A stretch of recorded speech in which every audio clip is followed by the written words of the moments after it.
Di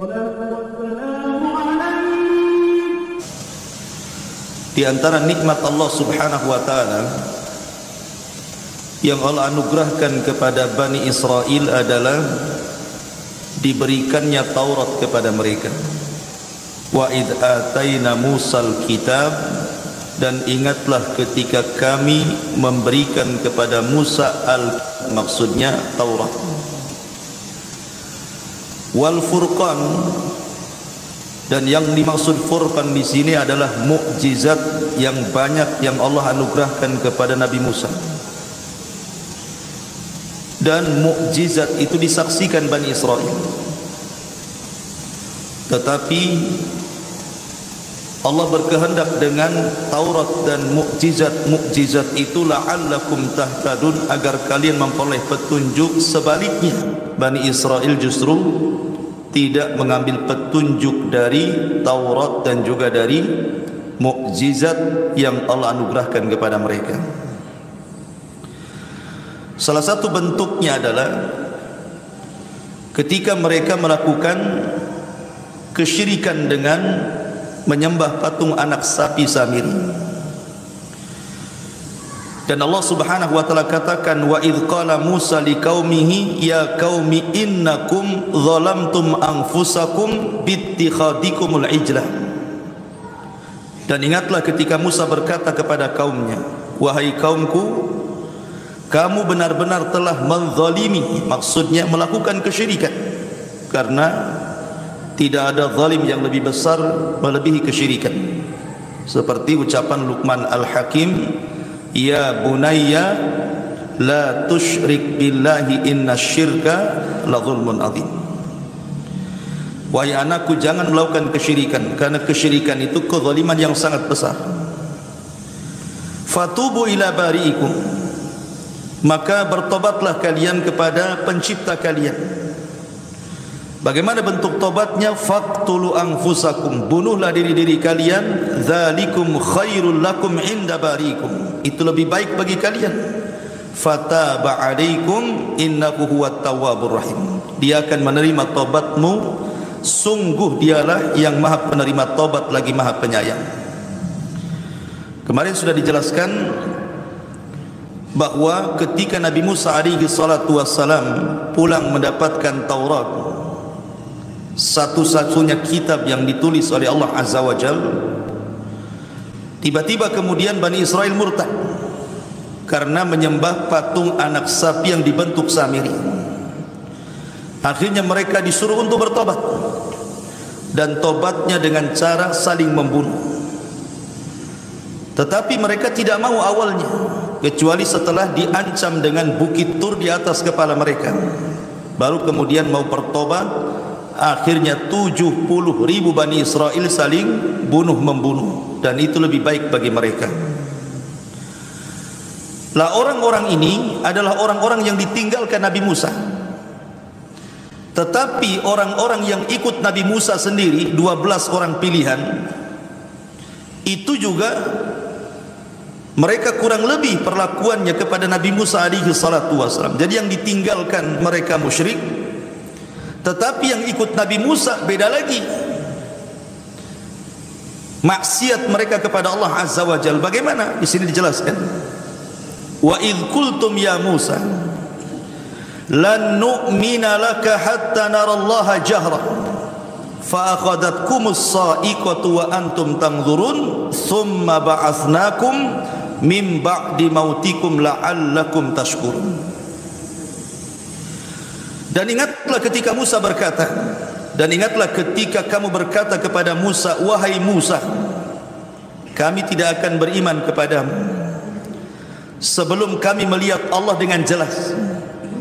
Maka halilintar menyambar kalian sedang kalian menyaksikannya, kemudian kami bangkitkan kalian setelah kalian mati agar kalian bersyukur. Begini ceritanya. Sampai di sini kemarin ceritanya. Jadi ketika Nabi Musa alaihi salatu wassalam meminta kepada Allah Subhanahu wa taala untuk dibuat undang-undang bagi Bani Israel, sama seperti kita Al-Quran undang-undang bagi kaum muslimin. Jadi Nabi Musa alaihi salatu wassalam membawa 12 orang pilihan memang termasuk murid-murid khususnya Nabi Musa. Diajak oleh Nabi Musa. Kemudian setelah dekat dengan Bukit Tur, maka mereka meminta kepada Nabi Musa alaihi salatu wassalam bahwa mereka tidak mau hanya mendapatkan hasil saja. Maksudnya bukan hanya sekedar Musa mendapatkan Taurat kemudian mereka membacanya dan melihatnya. Tidak mau hanya sebatas itu. Mereka ingin menyaksikan bagaimana Allah Subhanahu wa taala berjumpa dengan Nabi Musa. Terang-terangan Allah itu tampak di hadapan Nabi Musa dan mereka melihatnya. Dan ini kan sesuatu mustahil. Jangan lagi mereka. Nabi Musa pernah meminta kan sama. Nabi Musa pernah meminta kepada Allah Subhanahu wa taala agar Allah Subhanahu wa taala menampakkan dirinya kan. Tetapi Allah Subhanahu wa taala tidak menolak permintaan Musa, tetapi Allah hanya mengatakan lan tarani, engkau tidak bisa melihatku. Kemudian Allah Subhanahu wa taala mengatakan kepada Musa, walakin dur ilal jabal fa in istaqarra makanah fasawfa tarani. Tetapi lihatlah bukit berbatu itu wahai Musa. Kalau bukit berbatu itu tidak bergoncang, tidak hancur, pasti kau akan melihat aku. Maka Allah katakan falamma tajalla rabbuka lil jabali ja'alahu dakka wa sara Musa sa'iqa. Ketika Allah Subhanahu wa taala menampakkan dirinya kepada bukit berbatu itu, tiba-tiba bukit itu hancur. Dan karena dahsyatnya kehancuran bukit itu menjadikan Musa pingsan. Setelah Musa siuman, dia mengatakan tubtu ilaika, aku bertobat kepadamu ya Rabb, wa ana awwalul muslimin, dan saya cukup taat, dan wa ana awwalul mu'minin, cukup beriman saja. Artinya Musa sendiri tidak bisa melihat Allah kan? Tidak bisa melihat Allah. Tetapi masalahnya di sini orang-orang pilihan Nabi Musa ini meminta permintaan yang sama dengan Nabi Musa. Kok mereka kemudian dihantar halilintar sampai mati, tapi Musa tidak? Apa bedanya di sini? Orang-orang ini kan meminta kepada Nabi Musa dan mengatakan, ya Musa lan nu'mina laka hatta narallaha jahra. Wahai Musa, kami tidak akan beriman dengan kenabian sampai kami melihat Allah dengan jelas. Apa yang terjadi? Fa akhadhatkumus sa'iqatu wa antum tanzurun. Allah kirim halilintar, akhirnya membunuh mereka semua. Tapi ketika Musa meminta kepada Allah, Allah tidak kirim halilintar. Apa bedanya?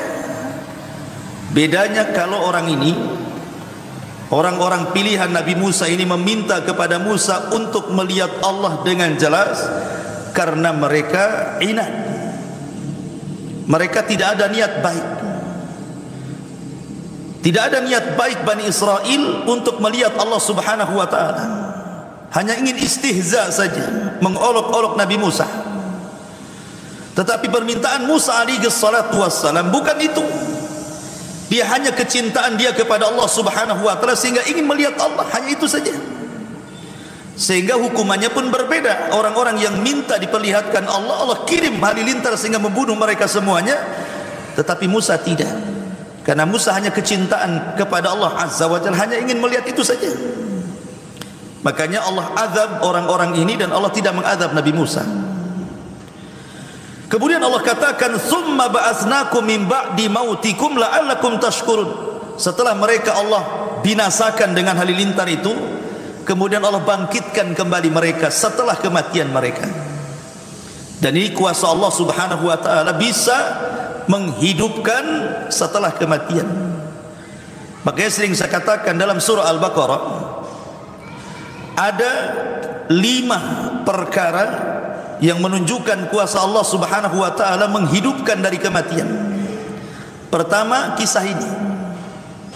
Kisah Bani Israel yang meminta diperlihatkan Allah dengan jelas, kemudian mereka dibinasakan, mereka dibunuh, kemudian dihidupkan kembali.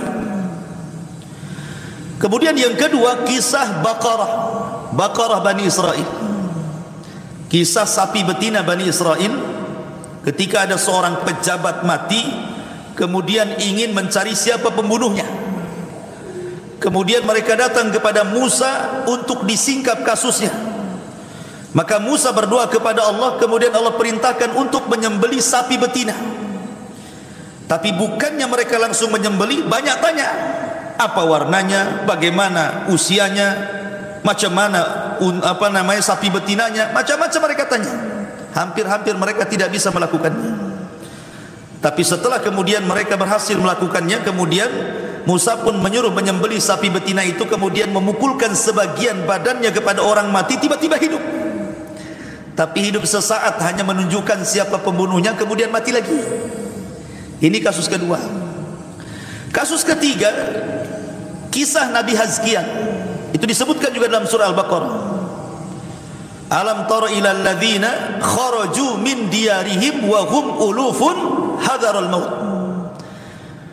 Ketika Bani Israel ditimpa taun, semacam wabah, mungkin kalau sekarang corona lah ya, banyak orang mati, sampai Allah membahasakan dengan kalimat uluf. Uluf itu bukan alfun, tapi uluf itu lebih banyak daripada alf. Alf itu 1000, ini ribuan yang mati. Kemudian yang selamat, mereka keluar dari negeri yang terkena wabah itu. Padahal Nabi SAW mengatakan, apabila dalam sebuah daerah terjangkit wabah, yang di dalam jangan keluar, kan begitu, dan di luar jangan ke dalam. Bani Israel ini keluar mereka karena takut terkena wabah. Rupanya mereka keluar ke sebuah padang, di situ malaikat maut sudah menunggunya. Tidak mati kena taun, mati pula kena malakul maut. Akhirnya yang menyelamatkan diri itu malah mati kena malakul maut. Dari sini kata para ulama, al-hadharu la yamna'ul qadara. Menghindar dari kematian itu tidak menghalangi takdir kematian. Kan itu ya. Tidak mati dengan wabah corona, mati dengan yang lain, gitu maksudnya. Ya. Akhirnya kemudian mereka pun mati. Ketika mati bergelimpangan, datanglah Nabi Hazkiah, salah satu Nabi Bani Israel, kemudian berdoa kepada Allah agar menghidupkan mereka kembali. Dan Allah hidupkan kembali mereka. Ini kasus ketiga. Kasus keempat adalah cerita Nabi Uzair, masih dalam Al-Baqarah, di mana Allah Subhanahu wa taala menceritakan dengan detail kisah Nabi Uzair yang diwafatkan 1 abad itu. Ketika dia lewat ke sebuah daerah, konon katanya Baitul Maqdis yang dihancurkan, Bukhtun Nasr. Orang-orang Yahudi dihinakan, sebagai dibantai, sebagai jadikan budak, dan kotanya dihancurkan, Palestina. Kemudian Uzair datang melihat-lihat gitu kan, kota yang hancur itu. Kemudian dalam hatinya mengatakan, kaifah yuhyi hadhillahu ba'da mautiha. Macam mana Allah akan mengembalikan kota yang hancur ini? Akhirnya kemudian Uzair pun ditidurkan 100 tahun 1 abad. Yang ingin saya ceritakan, Uzair itu membawa makanan dan juga menunggang keledai. Keledainya ditambatkan, makanannya ditaruh di sebelahnya. Ketika 1 abad dia bangun, makanannya tidak berubah sama sekali, lam yatasanna, tidak berubah. Keledainya yang mati, tinggal tulang-tulangnya saja. Kemudian Allah Subhanahu wa taala ingin menunjukkan bagaimana Allah mampu menghidupkan setelah kematian. Maka Allah rangkai lagi tulang bululang keledai itu, kemudian datang dagingnya entah dari mana, datang kulitnya nempel lagi, tiba-tiba dihidupkan dan bersuara seolah-olah kiamat mau bangkit. Artinya apa? Kecil bagi Allah menghidupkan sebuah kota yang hancur.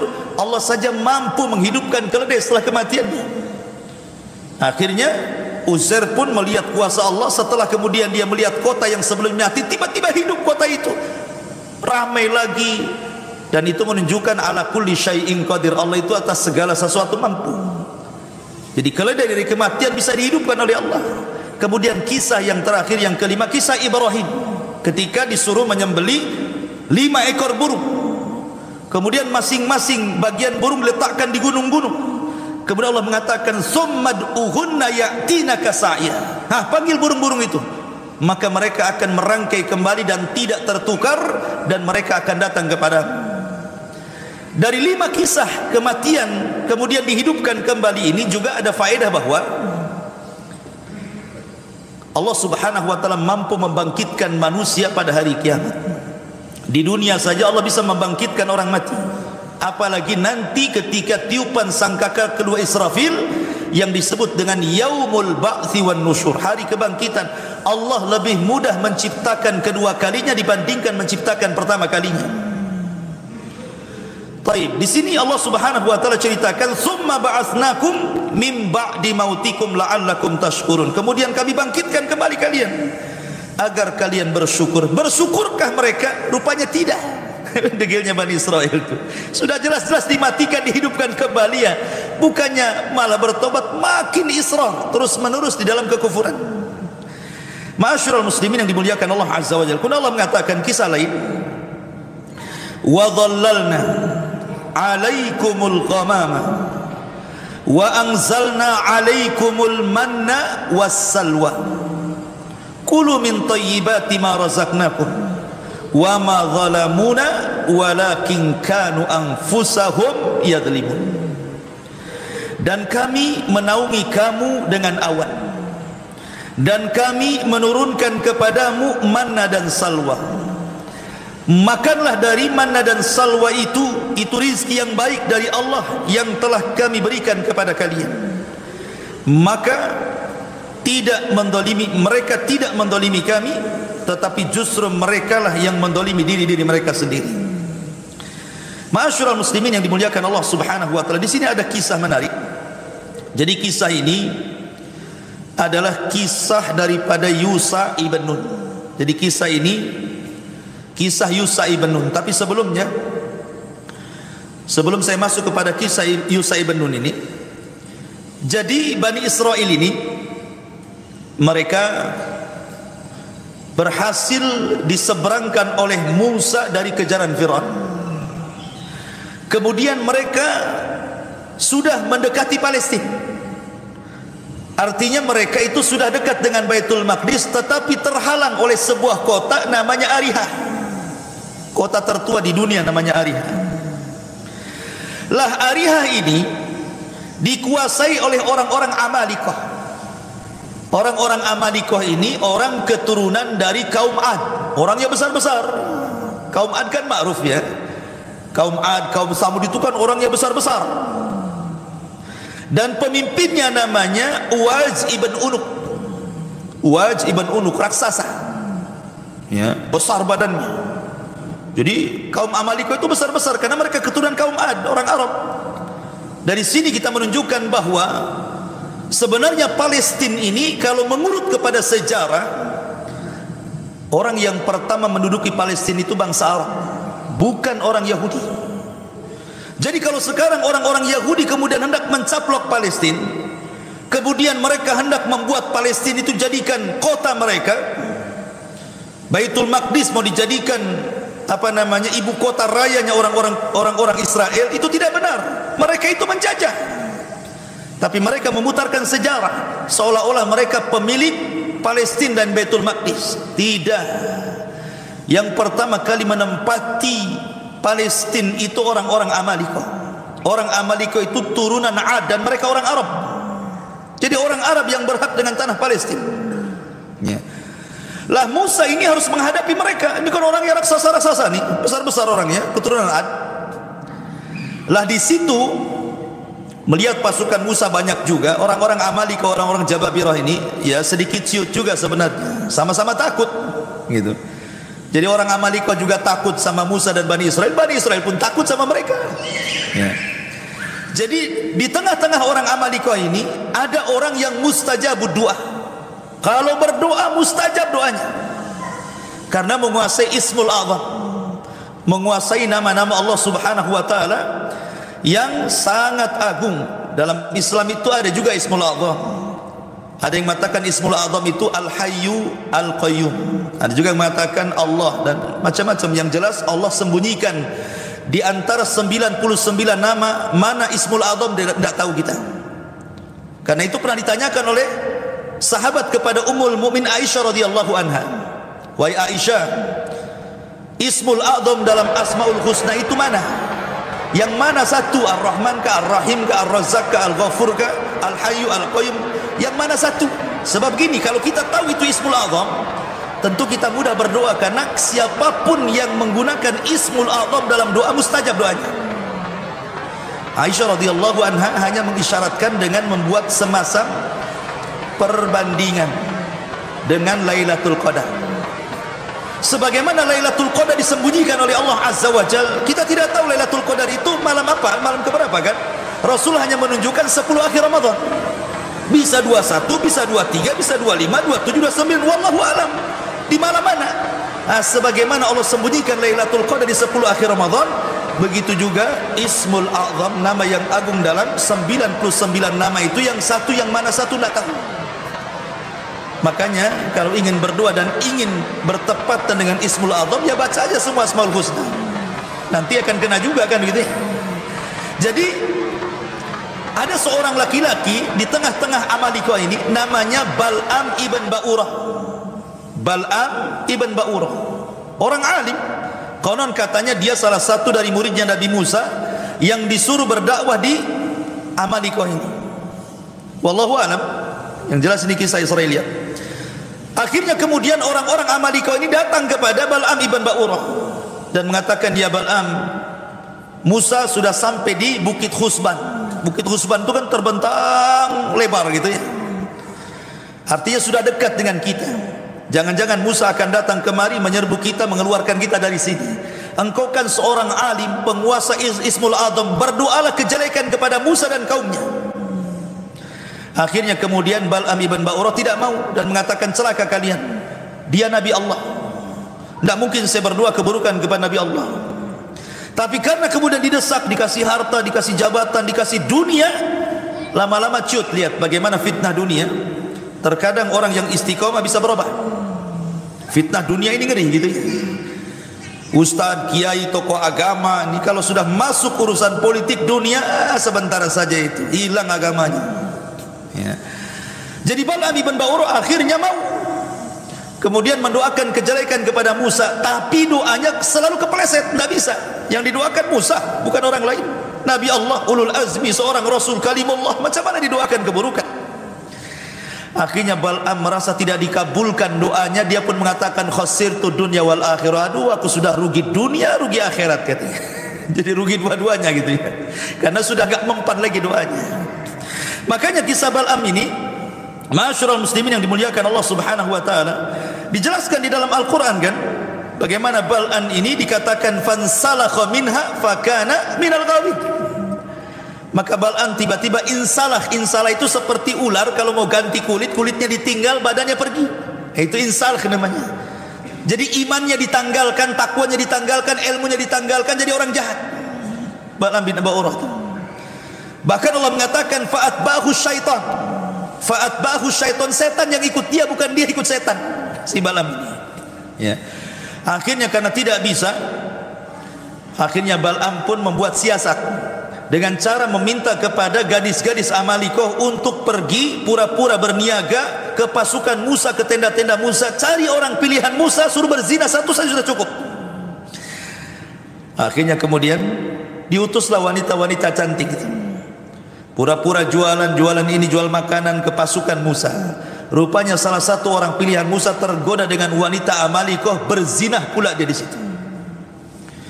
Akhirnya dengan berzinah itulah Bal'am berhasil menghancurkan Musa dan Bani Israel.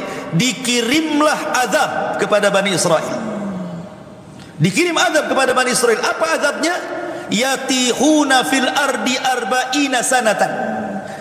Mereka dibuat linglung di negeri linglung. Mereka tinggal di padang pasir tapi tidak bisa keluar dari padang pasir. Jadi kalau kita ini di Batam nih, mau ke Tanjung Pinang itu putar-putar di Batam aja, nggak sampai-sampai ke Tanjung Pinang, muter-muter di situ saja. Itu namanya tih, namanya ardut tih. Saya bahasakan dengan bumi linglung, nggak bisa keluar dari situ. Pokoknya mau kemana saja balik lagi ke situ. Bukan setahun 2 tahun, arba'ina sanatan, 40 tahun mereka tidak bisa keluar dari situ. Gara-gara satu maksiat menghancurkan satu negara. Satu yang salah semua kena. Wattaqu fitnatan la tusibanna alladhina zalamu minkum khassa. Takutlah kepada fitnah yang kalau Allah timpakan bukan hanya orang zalim saja yang terkena, orang baik pun terkena imbasnya. Makanya pentingnya al-amru bil ma'ruf wan nahyu anil munkar. Ajak manusia kepada kebaikan, cegah juga kemungkarannya. Ya. Karena mengajak manusia kepada kebaikan gampang, tapi mencegah dari kemungkaran ini yang susah. Ayo solat gampang, tapi untuk memperingatkan orang ini menyelisih sunnah, orang ini jatuh kepada syirik, itu agak berat tuh. Tetapi begitulah asas Islam dibangun di atas dua perkara: ajak manusia kepada kebaikan, cegah juga kemungkarannya. Ya. Lah ketika mereka yang dilinglung itulah Nabi Musa alaihi salatu wassalam mengutus nuqaba Bani Israel. 12 pilihan Nabi Musa diutus untuk mengintai. Lah salah satu yang terlibat dalam pengintaian itu adalah Yusa ibn Nun. Nah, di sini ceritanya dimulai. Salah satu dari orang pilihan itu adalah Yusa ibn Nun.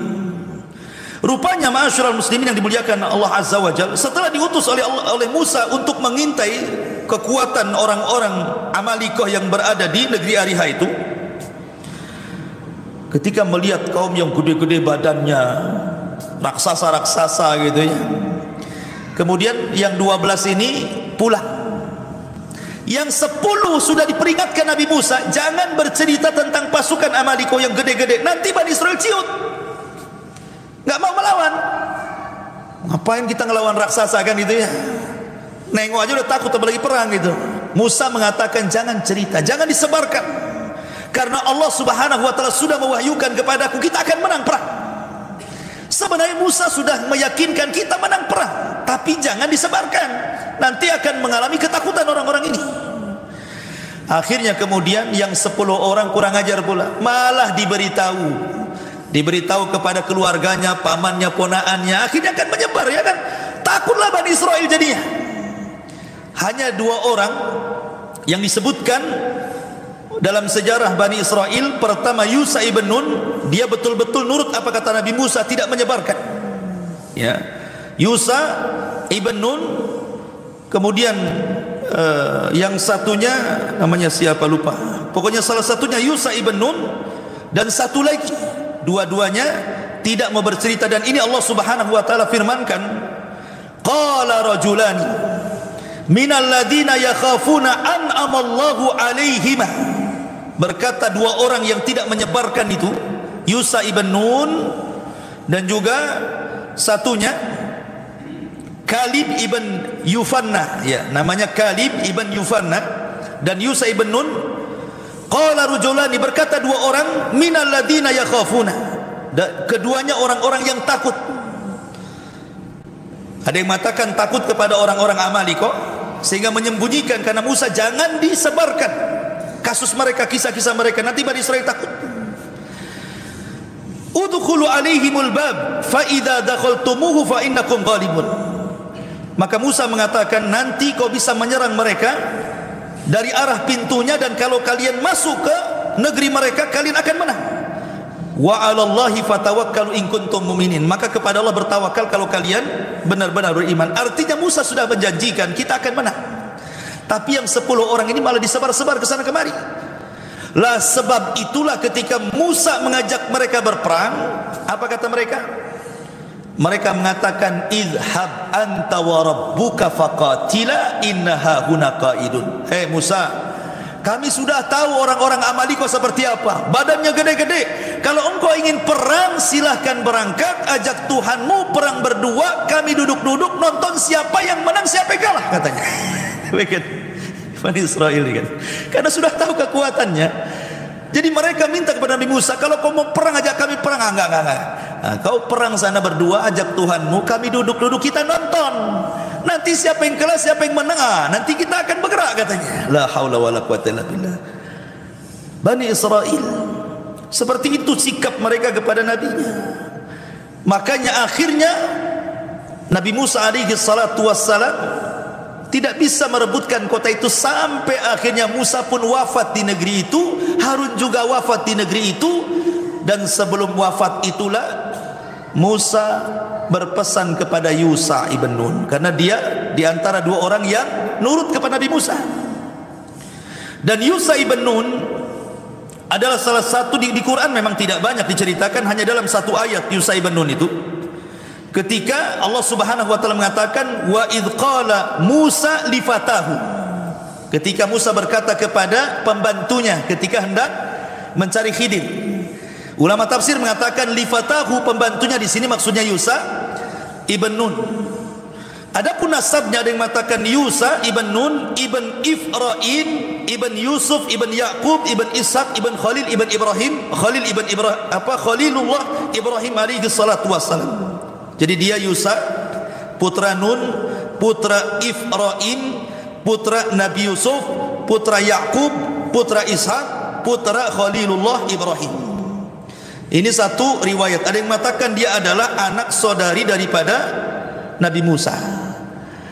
Jadi dia yang diwasiati oleh Musa sepeninggalnya serbu orang-orang Amalika itu, bunuh raja-rajanya. Makanya kemudian yang berhasil membukakan Palestina itu, Baitul Maqdis, adalah Yusa ibn Nun, bukan Nabi Musa, karena Musa sudah meninggal di Arduti. Lah ayat yang kita ceritakan ini, wa dhallalna 'alaikumul ghamama wa anzalna 'alaikumul manna wassalwa, ini cerita ketika mereka berada di negeri linglung, ketika mereka diazab tidak bisa keluar dari negeri linglung itu. Bayangkan padang pasir, ikhwan. Padang pasir itu tidak ada satu tumbuhan hidup, burung pun tidak ada lewat di situ, kemudian air pun tidak ada. Apa yang dimakan, apa yang diminum? Mereka juga tidak bisa bernaung di sebuah pohon. Mereka kepanasan. Akhirnya kemudian mereka mengatakan kepada Musa alaihi salatu wassalam, aina ta'am ya Musa, di mana makanan wahai Musa? Kita tidak ada makanan. Ya.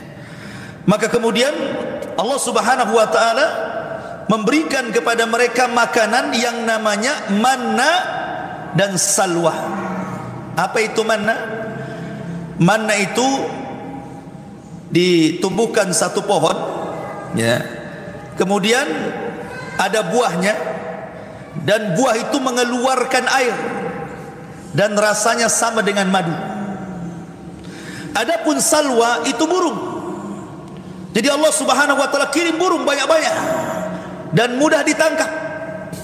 Ya, mudah ditangkap, disembelih, kemudian mereka makan, dibakar. Ya, jadi setiap hari seperti itu. Jadi kalau mereka makan kapan saja, mau siang, mau pagi, mau sore, mau malam, tinggal metik, tinggal nangkap burung, tidak perlu dijerat gitu ya, tinggal disembelih, dibakar, dimakan. Bayangkan, mereka tidak perlu lelah, tidak perlu capek nyari rizki, nyari uang untuk beli makanan. Makanan sudah ada di hadapan mereka. Dan ini nikmat yang Allah anugerahkan kepada Bani Israel. Kemudian mereka mengatakan, "Taib ya Musa, ini makanan sudah ada daging burung, sudah ada buah yang rasanya kayak madu gitu ya. Aina syarab, lalu di mana minuman?" Maka kemudian Musa pun oleh Allah Subhanahu wa taala disuruh untuk memukulkan tongkatnya. Tiba-tiba ketika dipukulkan ke batu, keluarlah 12 mata air. Kenapa mesti 12? Ketika Musa memukulkan lautan, 12 jalan. Ketika kemudian memukulkan batu, 12 air mata air. Ya, karena Bani Israel satu kabilah dengan kabilahnya itu tidak akur, suka perang gitu ya. Maka mereka dibuat sendiri-sendiri oleh Nabi Musa. Nah, mata air kamu sebelah sana. Oh, kamu kabilah Ruben sana, kabilah Samun di sana, kabilah Lawi di sana, kabilah Yahuda di sana, kabilah Zabulun di sana, kabilah Yasakir di sana gitu ya.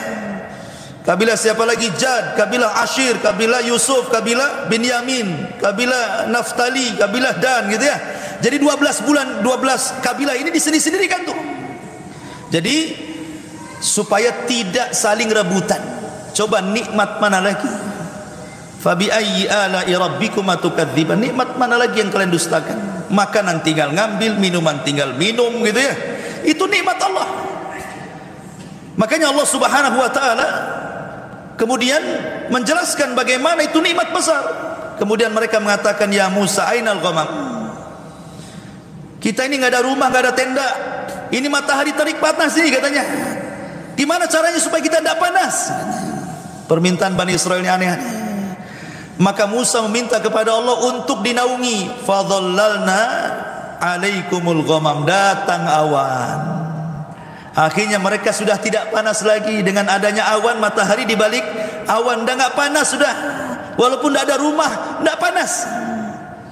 Sudah dikasih makan, dikasih minuman, dikasih naungan, mereka masih tanya, aina saub, di mana pakaian kami? Pakai ini aja katanya. Subhanallah, Bani Israel minta semua sama Nabi Musa, diberi. Akhirnya turun pakaian itu tidak pernah usang, tidak pernah robek. Ya, kalau kecil besar sendiri.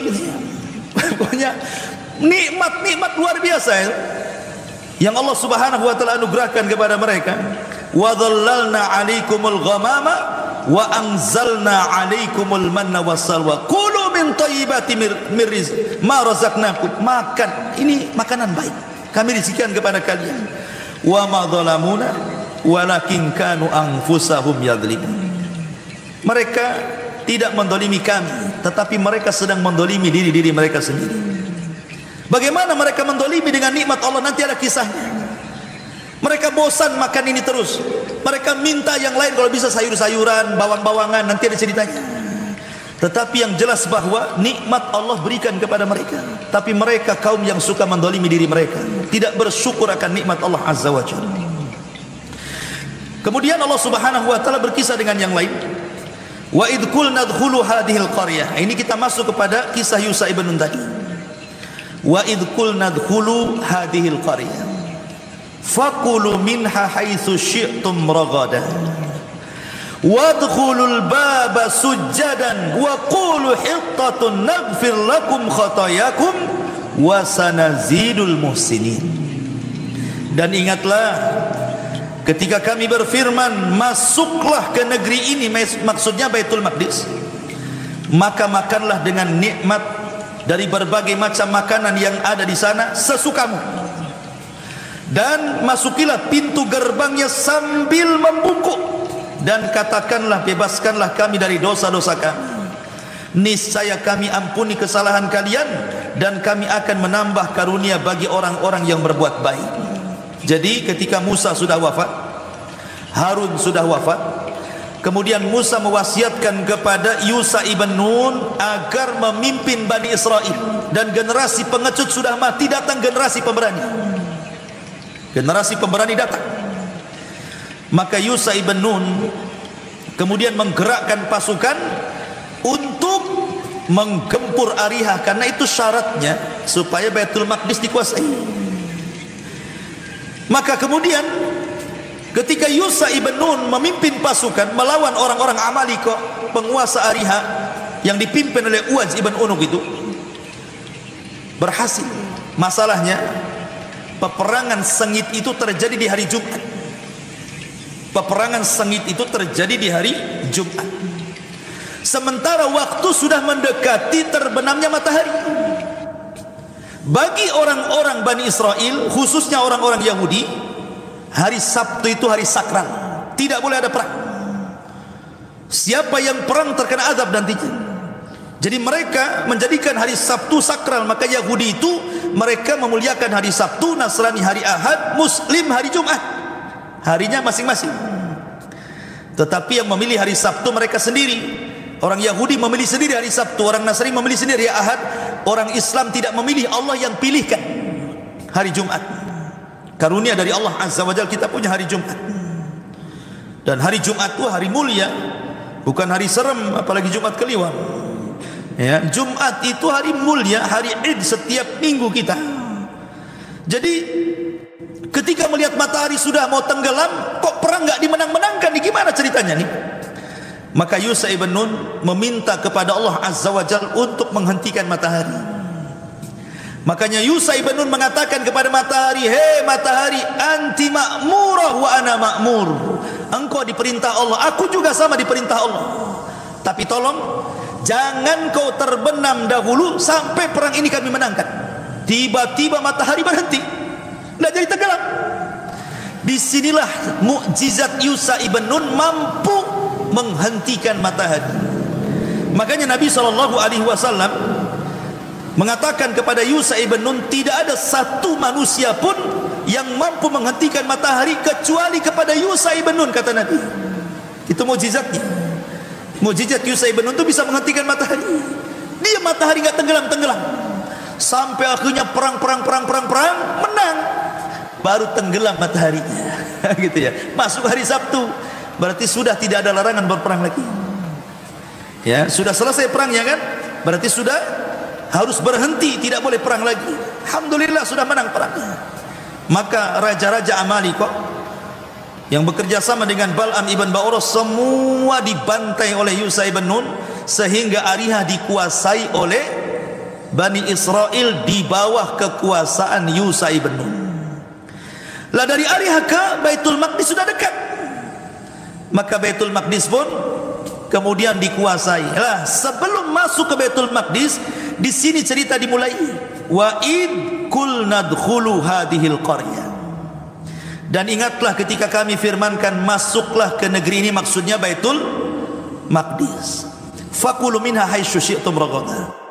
Di negeri itu kaya, banyak makanan, banyak minuman. Kalian sudah sengsara di negeri ini, di negeri linglung, susah mau cari makan, susah mau minum enak.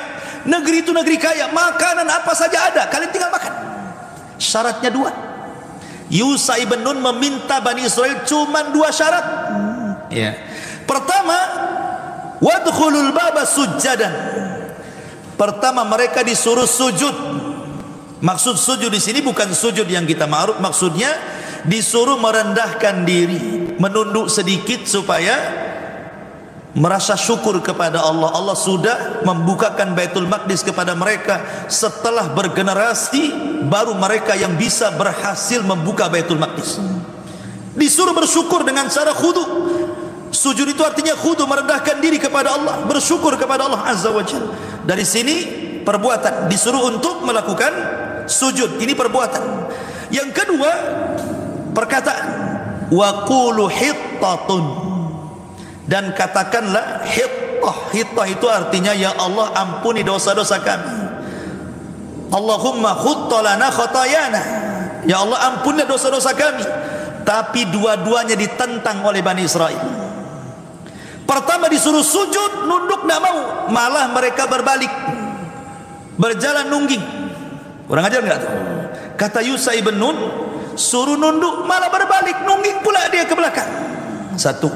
Yang kedua disuruh membaca hittah, malah mereka mengganti hintah. Hintah itu artinya gandum.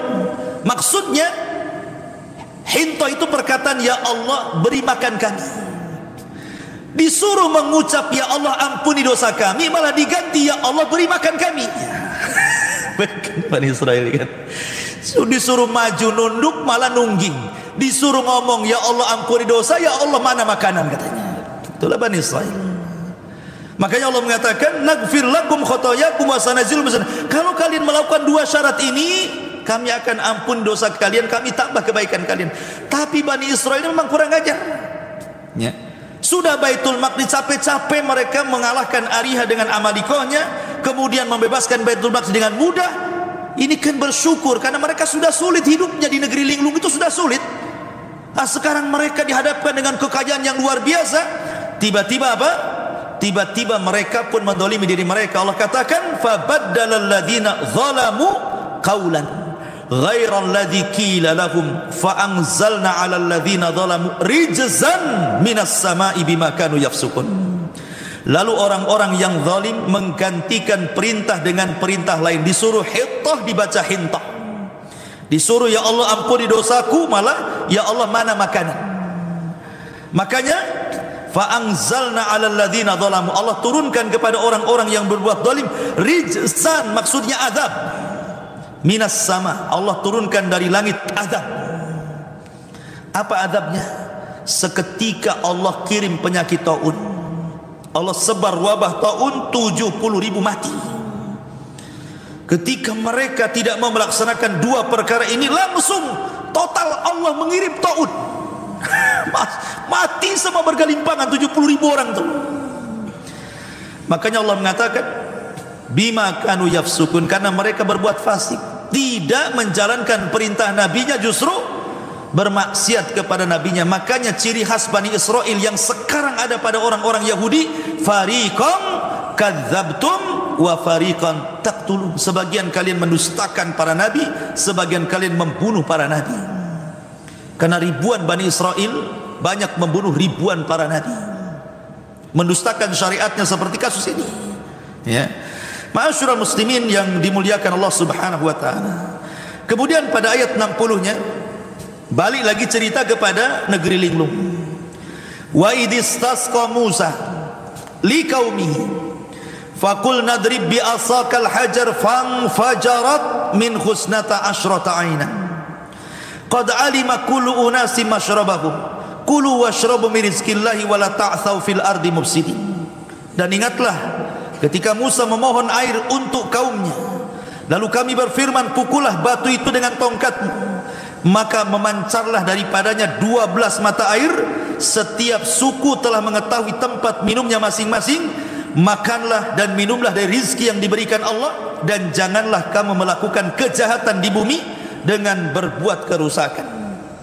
Tetapi nikmat yang besar, air itu nikmat yang besar, ikhwan. Wa ja'alna al-ma' kulla syai'in hayyin. Kami jadikan air itu segala sesuatu kan bisa hidup. Tidak ada nikmat melebihi air. Jadi Allah Subhanahu wa taala ketika menciptakan, kalau sedikit saya cerita tauhid ya, ada namanya tauhid rububiyah. Salah satu makna rububiyah adalah Allah al-Khaliq, Allah itu pencipta. Dan ketika Allah menciptakan makhluk itu ada dua.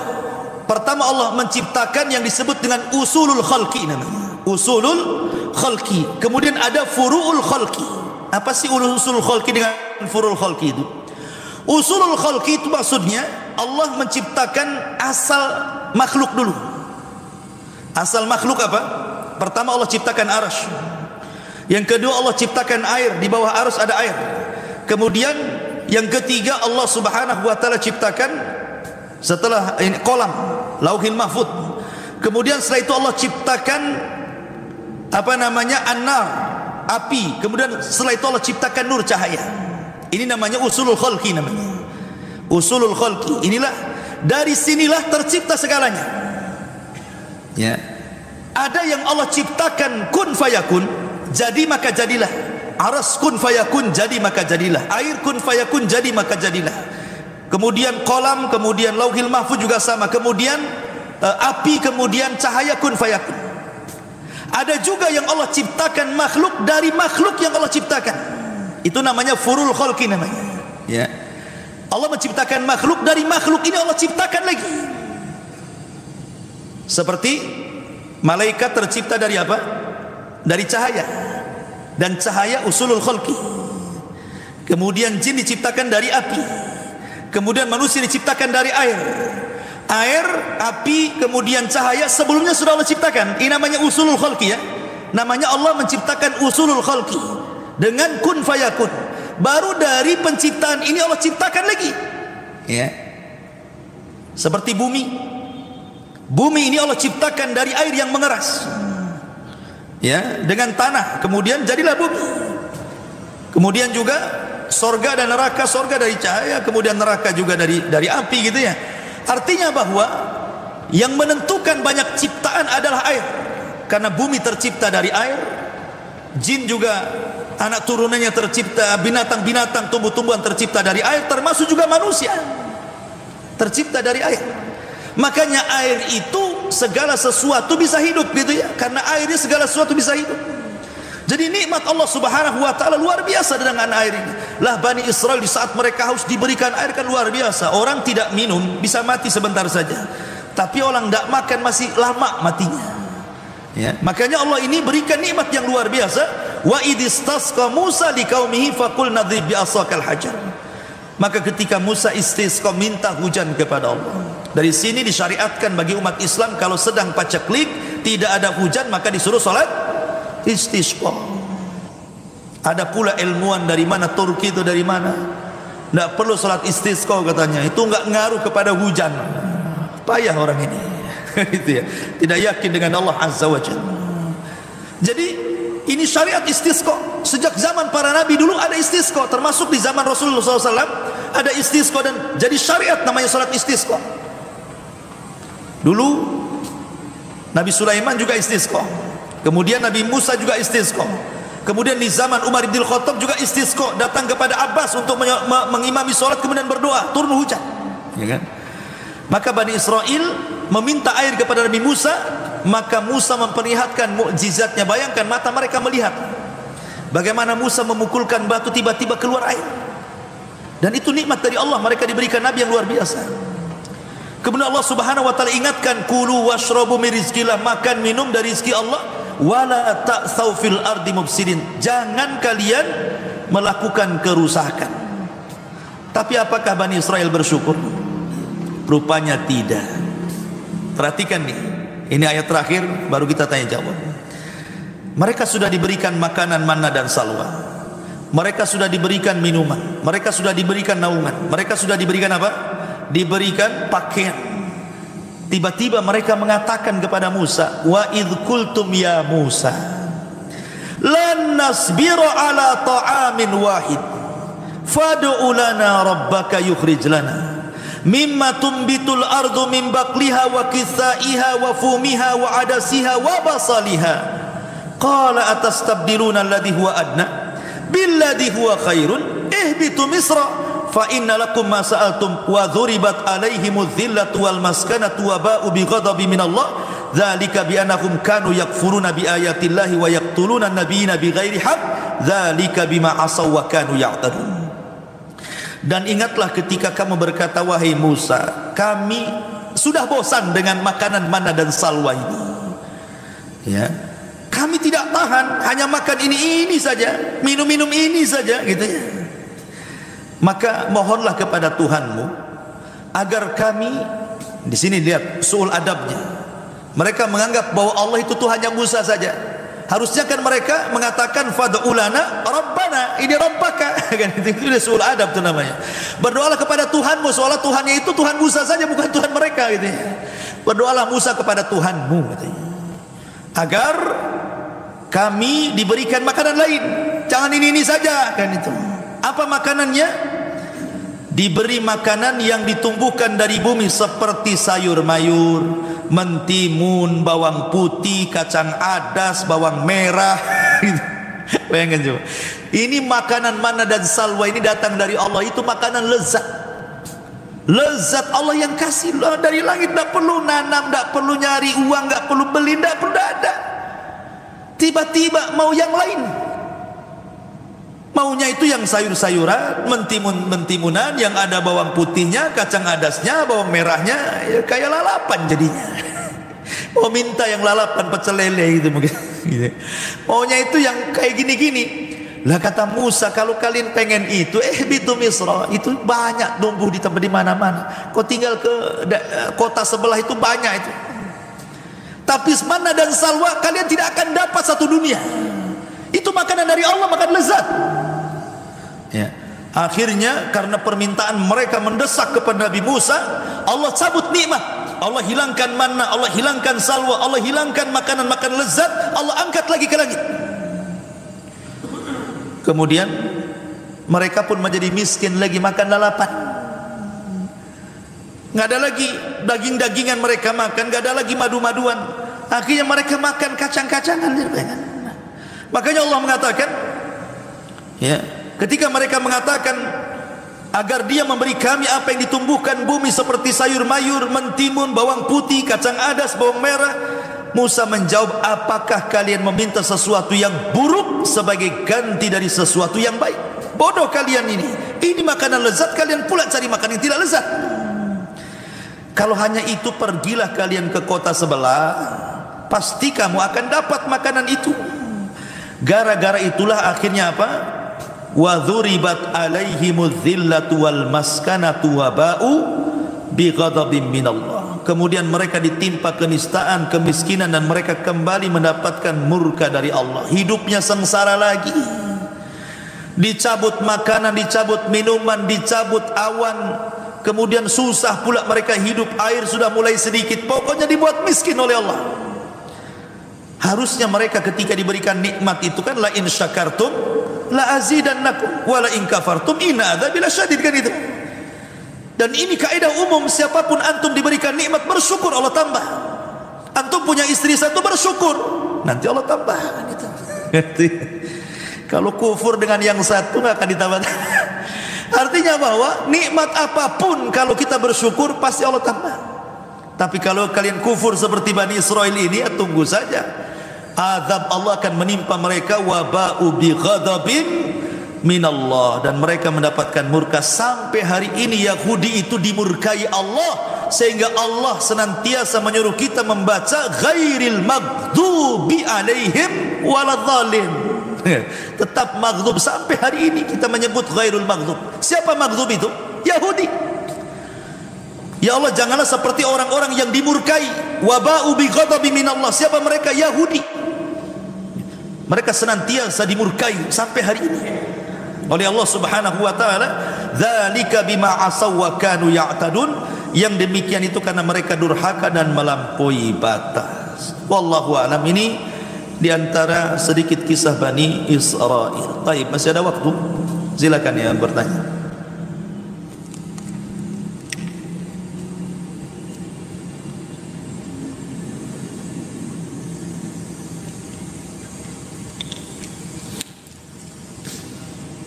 Enggak ada? Alhamdulillah. Ya. Waalaikumsalam.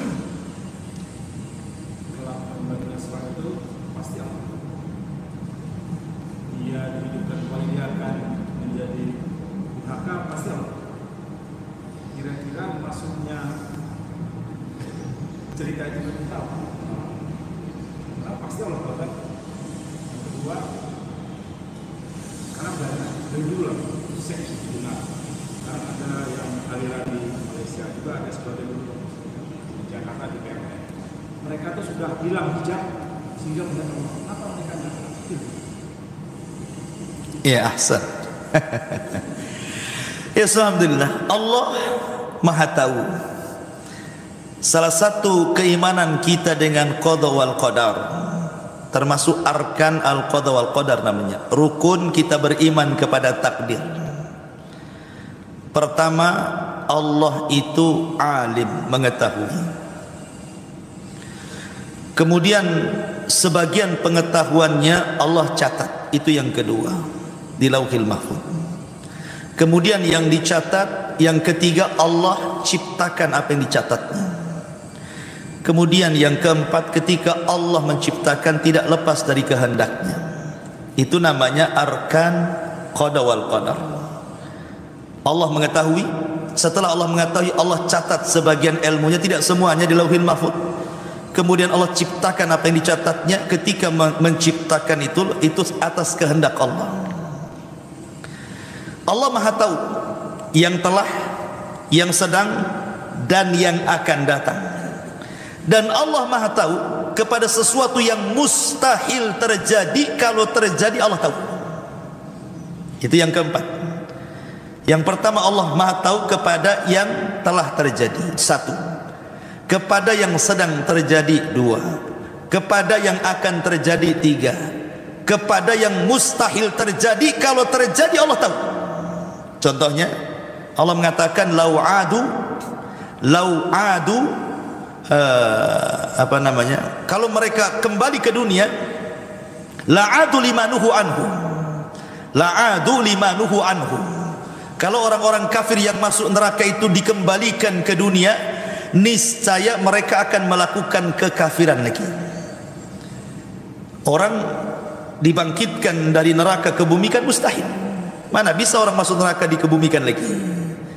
Ya tidak mungkin lah dikekalkan di neraka. Tapi kalau seandainya Allah ciptakan lagi bumi, kemudian orang yang ahli neraka dari orang kafir itu dikembalikan lagi ke bumi, pasti kufur lagi. Gitu maksudnya. Itu artinya Allah Maha tahu sesuatu yang mustahil terjadi, kalau terjadi Allah tahu. Nah gitu maksudnya ya. Jadi ini namanya arkan al-qadha wal qadar. Allah tahu. Makanya Allah Subhanahu wa taala itu menciptakan al-makruh, sesuatu yang buruk. Allah juga menciptakan al-khair, sesuatu yang baik. Supaya apa? Menjadi ibtila. Ibtila itu ujian bagi manusia. Tidak ada sesuatu yang Allah ciptakan, baik yang baik atau yang buruk, kecuali ada hikmah di baliknya. Kenapa Allah ciptakan iblis? Kenapa Allah ciptakan Abu Jahal? Kenapa Allah ciptakan Fir'aun? Ada hikmah di situ, ada ibtila namanya. Kita untuk ujian. Ada seseorang yang melihat kura-kura. Dia bertanya, ya buat apa Allah ciptakan kura-kura kayak gini? Ya. Akhirnya kemudian setelah ngomong begitu, digigit dia sama kura-kura. Kemudian tetanus, hampir diamputasi. Datang ke dokter. Kemudian kata dokter, ini harus dipotong, ini racunnya sudah nyebar kemana-mana. Tapi kalau ingin kau selamat, nggak diamputasi, ada obatnya. Obatnya apa, dok? Ayo kita cari binatang, kau makan dagingnya, mudah-mudahan itu bisa menghilangkan virusnya. Dicarilah, rupanya ketemu dengan kura-kura yang menggigitnya. Ini obatnya katanya. Ini obatmu di sini katanya. Tangkap dia, sembelih dia, makan. Itu nanti ada macam-macam bakteri yang bisa matikan itu. Baru dia ngomong, untuk apa lo ciptakan ini? Tahu-tahu dia pula obatnya dari situ. Dia baru tahu kan? Rupanya itu jawabannya. Di situ jawabannya. Terkadang kita kepatuk ular, rupanya dari bisa ular pula kita ini. Contoh corona. Itu juga vaksin itu dari virus juga, dari corona juga kan? Untuk mengobati coronanya itu. Artinya nggak jauh-jauh, obatnya juga di situ. Jangan bilang ini, kenapa lo ciptakan ini? Jangan bilang gitu. Karena ada hikmah di balik itu. Salah satu hikmahnya adalah ibtilah, untuk menguji manusia. Ya, kenapa ada setan? Kenapa ada Abu Jahal? Kalau tidak ada setan, tidak ada Abu Jahal, tidak ada Firaun, tidak ada surga, tidak ada neraka masalahnya. Makanya hanya untuk ibtilah, ujian. Allah sudah tahu Bani Israel akan seperti itu, tapi kenapa Allah biarkan? Salah satunya untuk ibrah. Karena Allah itu Maha tahu. Tetapi ketika Bani Israel kemudian mereka itu akan kembali berbuat jahat, dimatikan kemudian balik lagi, itu bukan kehendak Allah, itu kehendak dirinya. Karena dia diberikan begini loh. Contoh ya, ini Abu Jahal dicatat kafir, mati kafir oleh Allah Azza wa Jalla, Lauhil Mahfuz.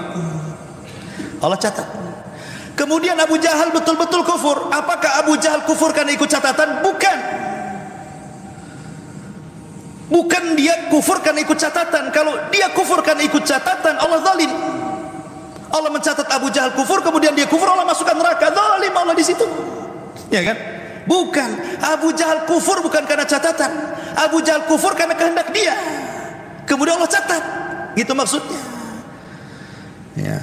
Maka harus dipahami, sebab kalau seandainya orang mengatakan bahwa dia kufur karena Allah sudah mencatat, seperti orang mamanya LGBT, kapan lu tobat? Ya kan, ini sudah takdir saya. Takdir saya enak sekali. Nah, itu ngikut catatan namanya. Enggak. Kalau begitu Allah zalim jadinya kan. Dicatat suruh kafir, kemudian kafir masuk neraka. Enggak. Ingat bahwa salah satu rukun takdir saya ceritakan adalah adanya masyiah, kehendak. Manusia punya kehendak, Allah punya kehendak. Walaupun kehendak manusia tetap di bawah kehendak Allah, tapi manusia diberikan ikhtiar. Diberikan mata, diberikan telinga, diberikan otak, diberikan tangan, diberikan kaki. Kemudian Allah mengatakan wahadainahun najdain. Kami berikan kau dua pilihan. Ini masuk surga, ini masuk neraka. Kita bisa memilihnya kok. Kalau seandainya semua orang ikut catatan, kenapa nggak masuk surga semua, nggak masuk neraka semua? Ya. Jadi kita ini punya pilihan. Sebagaimana di hadapan kita ada air, ada api. Coba kau pegang. Pasti semua megang api. Tidak mungkin megang air. Karena apa? Kehendak kita tidak mau ini panas kan gitu ya. Itu kalau nampak nerakanya. Nah, karena neraka nggak nampak, surga nggak nampak, yang pilih neraka orang nggak ada. Gitu. Intinya bahwa Allah sudah tahu Bani Israel seperti itu. Tapi ketika mereka sesat bukan karena Allah yang hendak sesat, menyesatkan mereka, tidak. Jangan seperti perkataan iblis, fabima agwaitani, karena engkau sudah menyesatkan aku. Siapa yang menyesatkan iblis? Dia sendiri yang mau sesat kok, malah menyalahkan Allah. Dia sendiri yang milih sesat. Nah, itu nanti kalau orang seperti itu kayak iblis itu tadi. Ya, makanya Bani Israel tersesat seperti itu karena kehendak mereka sendiri. Mereka sudah diturunkan Taurat, mata mereka melihat mukjizat, kok masih seperti itu. Kemudian yang kedua, ibarah bagi umat-umat sebelumnya, setelahnya, bahwa maksiat yang dilakukan umat setelahnya serta azab yang akan ditimpakan pun itu warisan dari umat terdahulu. Adapun tadi, kenapa sekarang orang-orang banyak yang meminta melihat Allah? Bahkan di Batam ada orang bayar 500.000 bisa melihat Allah dengan lihat jolang ada airnya, masukkan ke ruangan, nanti di situ dikir apa-apa, nanti nampak Allah di situ katanya. Ingat dulu kasusnya di Batam, kan di Batam itu kasusnya itu tahun berapa saya lupa tuh. 500.000 bisa melihat Allah. Mantap tuh. Tangkap polisi. Jadi, tapi kenapa nggak disambar? Disinilah pertanyaannya. Kenapa tidak seperti Bani Israel? Fa akhadhathumus sa'iqatu wa antum tanzurun. Kenapa mereka tidak disambar halilintar, dimatikan saja? Karena Allah Subhanahu wa taala ketika mengutus Nabi sallallahu alaihi wasallam, di antara rahmat, wa ma arsalnaka illa rahmatan lil alamin, di antara rahmat diutusnya Nabi bagi orang-orang kafir, tidak diazab sebagaimana azab umat terdahulu. Itulah permintaannya. Jadi umat sekarang walaupun menentang Allah, menentang Nabinya, tidak akan diazab seperti umat yang dulu pernah diazab. Ya. Makanya kenapa diutusnya Nabi itu rahmat bagi semesta alam, bukan bagi umat Islam saja. Orang kafir pun merasakan rahmat itu, tapi mereka tidak sadar, bahkan mendustakan Nabi Allah Muhammad sallallahu alaihi wasallam. Itu masalahnya. Itu jawabannya, mungkin kurang lebih seperti itulah. Baik, cukup. Subhanakallahumma bihamdika asyhadu an la ilaha illa anta astaghfiruka wa atubu ilaik. Allahu ta'ala. Assalamualaikum warahmatullahi wabarakatuh.